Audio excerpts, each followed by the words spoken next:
నల్గొండ జిల్లా నకరికల్ మండలం నోములలో దారుణం చోటు చేసుకుంది. నర్సింగ్ జానయ్య అనే వ్యక్తిని చెట్టుకు కట్టేసి అత్యంత దారుణంగా కొట్టడం జరిగింది. ఆ దెబ్బలు తాలేక ఆసుపత్రిలో తరలించి ఆసుపత్రిలో చికిత్స పొందుతూ కూడా మృతి చెందడం జరిగింది. బంధువులంతా కూడా కన్నీరు మున్నీరు అవుతున్నటువంటి పరిస్థితి కనిపిస్తుంది. నోముల్లో కూడా పోలీసులు పెద్ద ఎత్తున మోహరించినటువంటి పరిస్థితి అయితే కనిపించిందని చెప్పవచ్చు. నిన్న సాయంత్రం సమయంలో జానయ్యని పట్టుకొని చెట్టుకు కట్టేసి అత్యంత మనం విజువల్స్లో కూడా చూస్తున్నాం, చాలా రక్తాలు వచ్చేలా కూడా దారుణంగా కొట్టడం జరిగింది. ఆ తర్వాత విషయం తెలుసుకున్నటువంటి బంధువులు అక్కడికి వెళ్ళి కూడా ఆ కట్లను ఇప్పేసి ఆసుపత్రికి తరలించడం జరిగింది. ఆసుపత్రికి తరలిస్తుండగా కూడా చికిత్స పొందుతూ మృతి చెందడం జరిగింది. పోలీసులు కూడా కేసు నమోదు చేసుకోవడం జరిగింది. మొత్తం ఈ విషయం గతంలో వంటి వేదలే కారణమన్న కోణంలో కూడా పోలీసులు విచారణ జరుపుతున్నారు.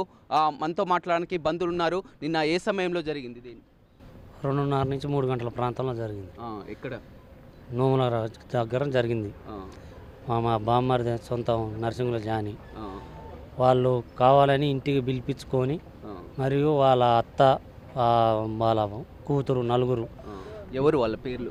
వాళ్ళ పేరు నాగరాజు, ధనమ్మ, అమ్మాయి పేరు నాకు ఐడియా లేదు. వాళ్ళ అందరు చూస్తుండగానే చెట్టు కట్టి అందరు చూస్తుండగానే 2:30-3 గంటల ప్రాంతంలో ఎమ్మడి పడి వేరే బజార్లో వాళ్ళ ఇంటి బజార్ నుంచి కాబట్టి వేరే బజార్ కూరికినోని ఎమ్మడి పడి అక్కడనే కింద పడేసి ఆ భర్త నాగరాజు అంటే వ్యక్తి మీద కూర్చొని అక్కడనే మరబగ్గాల మీద ఆమె కట్టె తీసుకుని కొట్టడం జరిగింది. అక్కడనే సురవ గోల్పిండి మళ్ళీ ఎత్తుకొచ్చి వాళ్ళ ఇంటి దగ్గర వేసి కొట్టి ఆ చెట్టుకు వేలాడదీస్తుంటే ఆ చుట్టుపక్కల జనాలు చూస్తున్నా కానీ ఎవరు కూడా ఆపలేరా? ఎందుకంటే అంత మధ్యాహ్నం టైంలోనే ఎవరు కూడా వాళ్ళ దగ్గరికి పోయే పరిస్థితి లేదు. ఎవరైనా పోయినా కానీ మిమ్మల్ని కూడా కొడతా అనే పరిస్థితిలో ఆమె ఉంది. అసలు ఆ దగ్గరికి అలాంటి వ్యక్తిని కూడా దగ్గర రానివ్వడం లేదు. మేము సారుకు చెప్పి ఇట్లా నలుగురు ఎవరు కట్లు ఎవరు ఇప్పిండ్రు, మరి ఎవరు తీసుకొచ్చారు? మా బంధువుడైన మా బామ్మర్ది ఈ టయానికి పొలం దగ్గర ఉన్నోనికి వేరే వాళ్ళు ఫోన్ చేసి సమాచారం ఇస్తే ఆడవాడు ఊరికి వచ్చేసరికి ప్రత్యక్షంగా ఇతనే ఆ కట్లను ఇప్పడం జరిగింది. ఆ విషయం తెలుసుకొని కూడా ఏ సమయంలో అక్కడికి వెళ్ళావు, ఏం జరిగింది? 3:30 మధ్యలో పోయినండి. పొలం దగ్గర పొలం దున్నుకుంటున్నా. అయితే వాళ్ళు చూసిన వాళ్ళందరూ చాలా మంది, ఒక 20-100 మంది దాకా ఉన్నారు. ఎవరు ఇప్పలేరు కట్లు. అరే మీ అన్న చచ్చిపోయేటట్టు ఉన్నారు, నువ్వు వస్తే నీ పాలరా కట్టలు ఎవరు ఇప్పేటట్లేరు రా అని అంటే ఏమైంది ఏమిటికి అంటే ఏమోరా మాకు కూడా తెలియదు, బాగానే కొట్టిరు, చచ్చేటట్టుండు, మొత్తం ఎలాడుతుంది, కాళ్ళు ఇరిగినాయి, 2 కాళ్ళు ఇరిగినాయి, నువ్వు వచ్చి కట్లు ఇప్పి హాస్పిటల్ తీసుకుంటున్నా బతలేదు బతకరా అని చెప్పారు. అయితే నేను అడవిడిగా అది బురద బట్టలతోటి అడిపోయినా. పోయేసరికి మొత్తం వేలాడిపడుతుండు. వేలాడుతుంటే వాళ్ళ ధనమ్మ అనే ఉంది, వాళ్ళ భర్త అనే ఉన్నాడు. నన్ను చూసిరు, సపోర్ట్ చేయలేరు. నేను పోయి సైలెంట్గా అందరి ముందర పోయి కట్లూడ బీకిన. కట్లూడ బీకేసి పండబెట్టిన. అంతలోనే అంబులెన్స్ వచ్చింది. నేను ఇంకో అతను రవి అనేటోడు ఇద్దరం కలిసి స్పృహ తప్పిపోతే ఇట్లా వచ్చినాం బాగా. అప్పుడు సిపిఆర్ లాగా చేసి అంబులెన్స్ ఎక్కించినాం. మాట్లాడిండు అప్పుడు మీతో ఏం జరిగిందో చెప్పిండా? అంటే చేయపల్లి అప్పుడు బాగా నొప్పి లేస్తుంది కదా, చెప్పలేడు. అయితే నకరికల్ గవర్నమెంట్ హాస్పిటల్ తీసుకుపోయినాం. ట్రీట్మెంట్ చేసిరు. చేసిన తర్వాత ఇక్కడ మా వల్ల కాదు, నల్గొండ తీసుకెళ్ళండి అని చెప్పారు. నల్గొండ తీసుకొచ్చేటప్పుడు అమ్మ అమ్మ అమ్మ అని నా పేరు కూడా సంపద దూపవుతుందని వాటర్ అన్నాడు. అంటే నువ్వు పెదలు తడుపుకుంటూ తీసుకొని తీసుకొచ్చినావు. అయితే ఇక్కడికి వచ్చిన ట్రీట్మెంట్ మంచిగా చేసిరు, కానీ మధ్యలో చనిపోయాడు. ఏమని చెప్పింది నీకు మధ్యలో మాట్లాడినప్పుడు? ఏం చెప్పలేడు. ఇక అంటే ఊరు కొట్టిరు అంటే నారాజు కొట్టిండు, నారాజు ధనమ్మ కొట్టింది అని చెప్పిండు. ఎక్కడెక్కడ ఉండే గాయాలు కొట్టినప్పుడు కాలుకి రక్తాలు, మొత్తం రక్తాలు ఉన్నాయి, వీడియోలు కూడా ఉన్నాయి, ఫొటోస్ కూడా ఉన్నాయి. ఆ నోట్లో బ్లడ్ వచ్చింది, తలకు బాగా కొట్టిరు, ఇక కట్టేసి భుజాలకు కొట్టిరు, ఫ్రాక్చర్ బాగా అయింది. అంటే గతంలో గొడవలు జరిగినాయి వీళ్ళకి?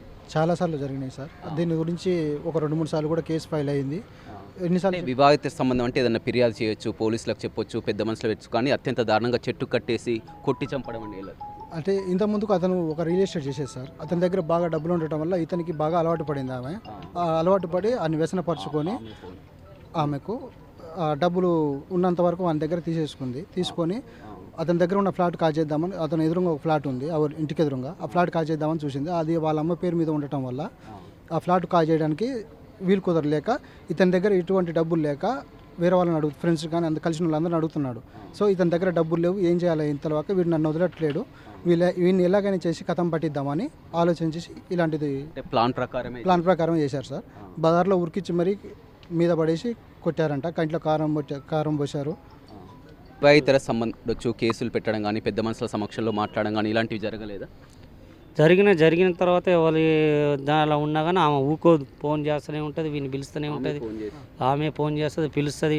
వాళ్ళ దగ్గర డబ్బులు ఉన్నప్పుడు వాడిని ఒకలాగా మార్చుకుంటుంది, తర్వాత ఏం లేనప్పుడు ఇట్లా అంటుంది. వాళ్ళ అక్క వాళ్ళ బావ నేను మా అమ్మలు ఎవరినైనా వాడు చూస్తే సహించకుండా లాగా తయారు చేసింది.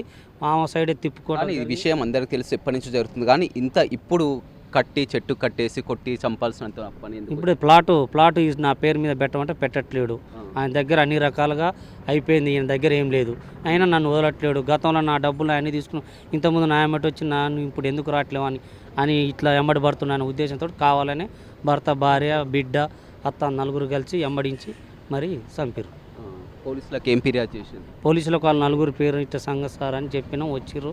వాళ్ళు ఇద్దరు పేర్లే తీసుకుర్రు ఎఫ్ఐఆర్లకు. ఎవరి పేరు? నాగరాజు, ధనలక్ష్మి అనే పేర్లే తీసుకురు. ఆ అమ్మాయి ఎవరు ఉన్నారు కొట్టిన? వాళ్ళ కూతురు, వాళ్ళ అత్త ఉంది. చూడొచ్చు, మొత్తం కూడా ఆ గ్రామస్తులు అంతా కూడా, బంధువులు కూడా అంతా కూడా ఇక్కడికి చేరుకున్నటువంటి పరిస్థితి కనిపిస్తుంది. నిన్న గ్రామం అంతా, ఊరంతా కూడా చూస్తుండగానే వందలాది మంది సమక్షంలోనే ఈ ఘటన జరిగిందని చెప్తున్నారు. మొత్తం మీద ఆ జరిగినటువంటి ఆ సమయంలో కూడా, మధ్యాహ్నం సమయంలో చూసాం, వివాహేతర సంబంధమే దీనికి కారణమని కూడా తెలుస్తుంది. పోలీసులు కూడా కేసు నమోదు చేసుకున్నటువంటి పరిస్థితి కనిపిస్తుంది. ఏం కంప్లైంట్ చేశారు? ఇప్పుడు మాకు నార్సింగి ప్రేమిల అని చెప్పేసి నోముల విలేజ్ నుంచి వచ్చేసి వాళ్ళ కొడుకును ఒక ధనలక్ష్మి అండ్ నాగరాజు వాళ్ళ భార్య ఇట్లా ఇల్లీగల్ కాంటాక్ట్ పెట్టుకుందని చెప్పేసి మాకు కంప్లైంట్ ఇచ్చింది. దాని మీద కేసు కట్టినాము. ఇప్పుడు పోస్ట్ మార్టం చేస్తున్నాము. ఇప్పుడు పూర్తి ఇన్వెస్టిగేషన్ చేసినాక మేము ముందు ఉంచుతాం నేరస్తులను. అంటే గతంలో వీరికి ఎప్పుడైనా ఫిర్యాదు చేసుకోవడం జరిగిందా? ఉన్నది, వీళ్ళకు కొంచెం ఇల్లీగల్ రిలేషన్ ఉంది, ఈమె ఎంట పడుతుందని చెప్తే అక్టోబర్ నెలలో ఇతన్ని అరెస్ట్ చేసి జైలు కూడా పంపించడం జరిగింది. మళ్ళీ నిన్న ఈ విధంగా చేసి ఇంట్లోకి వచ్చి చేపట్టి గుంజిండని చెప్పేసి బాధితులు వాళ్ళు చెప్తున్నారు, నేరస్తులు చెప్తున్నారు. దీని మీద పూర్తి స్థాయి ఎంక్వైరీ చేస్తాం. గ్రామంలో కూడా ఎలాంటి ఇప్పుడు పికెటింగ్ కానీ ఎలా ఉంది గ్రామంలో? ఎందుకంటే ఇప్పుడు అంతా ఉన్నారు, ఒక గ్రామంలో ఒక 5 మెంబర్స్ తోటి పెట్టినాం. ఎటువంటి సిచ్యువేషన్ కంట్రోల్ తప్పకుండా. వీడియోస్, విజువల్స్ కూడా చూస్తున్నాం. ఎందుకంటే చెట్టు కట్టేసి కూడా అత్యంత దారుణంగా రక్తాలు, గ్రామస్తులు అంతా కూడా చూస్తుండగానే ఈ ఘటన చోటు చేస్తుంది. నిజమే, దీని మీద ఎంక్వైరీ చేస్తాం, పూర్తి స్థాయి ఎంక్వైరీ చేస్తాం. రైట్, చూడొచ్చు, పోలీసులు పూర్తి స్థాయిలో కూడా దీనిపై విచారణ జరుపుతామని చెప్తున్నారు. ప్రస్తుతం మాత్రం ఇచ్చినటువంటి ఫిర్యాదు మేరకు ఆ వివాహేతర సంబంధం కారణమని కూడా మొదటగా తెలుస్తుంది. కేసు నమోదు చేసుకోవడం జరిగింది. మొత్తం ఆ బాధితులు, బంధువులంతా కూడా గ్రామంలో ఎలాంటి మళ్ళీ ఘర్షణ వాతావరణం తలెత్తకుండా భారీగా పికెటింగ్ కూడా ఏర్పాటు చేసినటువంటి ఆ పరిస్థితి కనిపిస్తుంది. గతంలో కూడా మొత్తం ఎవరైతే జానయ్య ఉన్నారో వారితో కూడా విభేదాలు, ఆ గతంలో కూడా గొడవలు జరగడం జరిగింది. జైలుకు కూడా వెళ్ళి వచ్చినటువంటి ఘటనలు చోటు చేసుకున్నాయి. అయితే మొత్తం బంధువులు మాత్రం ఆమె ఫోన్ చేసి తరచూ కూడా పిలుస్తూ ఉంటుందని వారు చెప్తున్నారు. వీరు మాత్రం మొత్తం బంధువులు మాత్రం తట్టుకోలేక గతంలో కూడా వార్నింగ్ ఇచ్చామైనా కానీ వినలేదు. కాబట్టి విధంగా ఏది ఏమైనప్పటికీ కూడా పోలీసులు ఉన్నాయి, చట్టాలు ఉన్నాయి. కానీ చెట్టుకు కట్టేసి కొట్టేంతగా, చచ్చేంతగా కొట్టాల్సినటువంటి అవసరం ఏముందని చెప్తున్నారు. పోలీసులు మాత్రం పూర్తి స్థాయిలో విచారణ జరుపుతున్నటువంటి పరిస్థితి అయితే కనపడుతుంది. వినోద్ రవితో రమేష్, బిగ్ టీవీ, నల్గొండ.